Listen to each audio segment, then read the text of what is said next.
আমরা এসেছি নেত্রকোনা জেলার কলমাকান্দা উপজেলার লেঙ্গুড়া ইউনিয়নের সীমান্তবর্তী অঞ্চলে। এটি বাংলাদেশের শেষ সীমানা। এর ওপারে ভারতের মেঘালয় রাজ্য।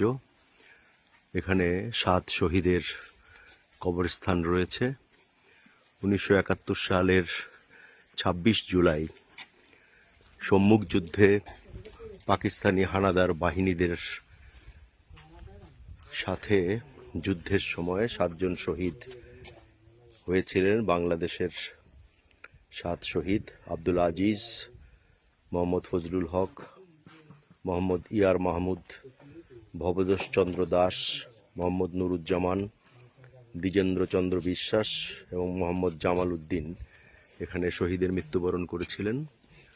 প্রকৃতির ছায়া শীতল পরিবেশে তাদের প্রতি শ্রদ্ধা জানাতে আমরা এখানে এসেছি। বাংলাদেশের শেষ সীমা, এবং আমরা দেখতে পাচ্ছি এই যে পাশের যে নদীটি, এই নদীর ওপারেই ভারতের মেঘালয় রাজ্য, আর এপারে বাংলাদেশের নেত্রকোনা জেলার কলমাকান্দা উপজেলার লেঙ্গুড়া ইউনিয়ন। ভারত ভাগ এমনভাবে হয়েছিল যে প্রকৃতির সুশোভিত স্থানগুলো, পাহাড়গুলো, টিলাগুলো সব ভারতের মধ্যে, আর এই অঞ্চলে রয়েছে বাংলাদেশ।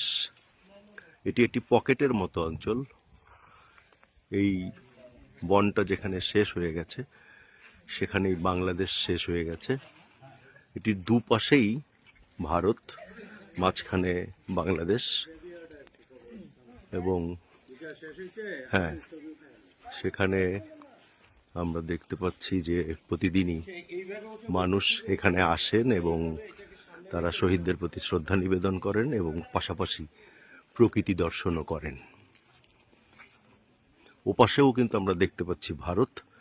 এই যে মাঠে গরু চড়ছে তার ওপারে যেই পাহাড়টা দেখা যাচ্ছে সেই পাহাড়টাও ভারতের মধ্যে পড়েছে।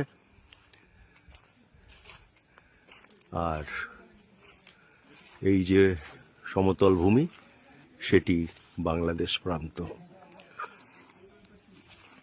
এখানেই বাংলাদেশের শেষ সীমা। ওপারে যে ব্রিজটা দেখা যাচ্ছে ওই ব্রিজটাও ভারতের মধ্যে পড়েছে।